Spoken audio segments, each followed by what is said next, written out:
তো so guys, তো আজ হচ্ছে মেলা দেখতে যাওয়ার শেষ দিন। তো আজকে রাত্রের দিকে গিয়েছিলাম সন্ধ্যের মুখে। তো আগের দিন যে দুপুরে গিয়েছিলাম, তো মন্দিরটা ভালোভাবে দেখাতে পারিনি।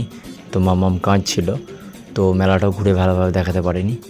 তো আজকে যাচ্ছি রাত্রেবেলা মেলা দেখতে। চলো পুরো মেলাটা ঘুরে দেখাবো কিছুটা, আর তোমাদের দিকে মায়ের মন্দিরটা দেখাবো, ঠিক আছে?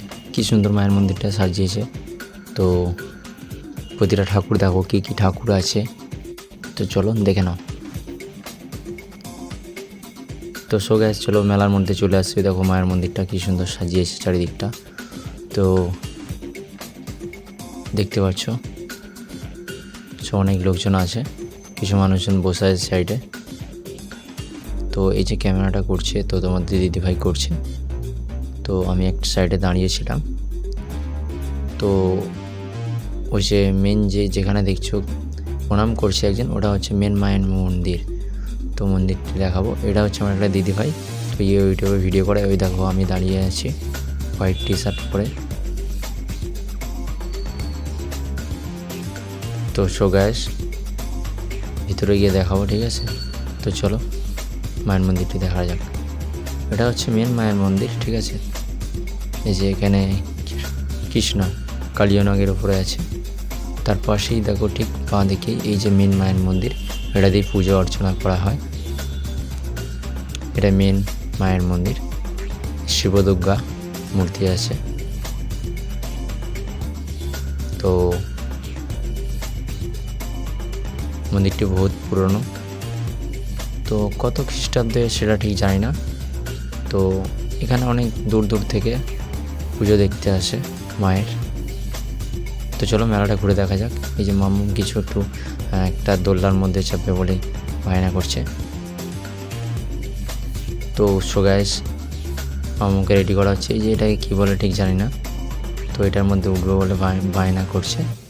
তো এটা হচ্ছে সোনা, আর এটা সোনার বাবা। তো এটা সোনা বলতে হলো এটা আমার একটা ভাগ্নি, ঠিক আছে? ভাগ্নি হয়। তো সোনার বাবার সাথে কথা বলছে। তো চলো, সোনা এবার ওঠার টাইম হয়ে গেছে, চলো দেখে নিই।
সো গাইস, সোনার এবার নামার সময় হয়ে গেছে, তো সোনাকে নামিয়ে দিচ্ছে।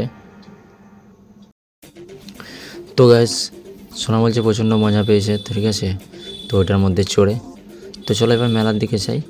তো দেখো সোনা প্রথমেই মেলার মধ্যে প্রবেশ করে কিছু কেনার জন্য বায়না করছে। তো সোনা চাইছে যে ডাক্তার সেটটা চাইছে, ডাক্তার ট্রয় যে একটা সেট নেই, তো সেটা চাইছে ডক্টরের। তো সোনার বাবা ওকে তো ডক্টরের সেটটা কিনে দিয়েছে, ওই যে ওর হাতে আছে দেখো। তো সো গাইস, আমরা মামামের জন্য একটা পুতুল নেব, খুব সুন্দর একটা। তো চলো তোমাদের দিদিভাইরা আমি একটা পুতুল চুজ করছি এখানের মধ্যে থেকে। তো এখানের মধ্যে থেকে কোন কালারটা নেবে তোমাদের দিদিভাই বুঝতে পারছিল না, সে আমাকে জিজ্ঞেস করলো। তো আমি বললাম ওই যে পিঙ্ক কালারটা, তো পিঙ্ক কালারটা নেবো। ওই দেখো পিঙ্ক কালার। তো চলো তোমাদের দিকে হাতে নিয়ে দেখাচ্ছি। তো এই দেখো পিঙ্ক কালারটা খুব সুন্দর লাগছে। তো তোমাদের দিকে খুলে দেখাচ্ছি, দেখো এই যে পুতুলটা দেখতে পাচ্ছ, খুব সুন্দর লাগছে। তো আজকের মতো এইটুকু ভিডিও রইল, আর ভিডিও শ্যুট করা হয়নি। তো আজকের মতো টাটা বাই বাই। তো দেখা হচ্ছে পরবর্তী নেক্সট ভিডিওতে। চ্যানেল নতুন হলে সাবস্ক্রাইব করতে ভুলো না।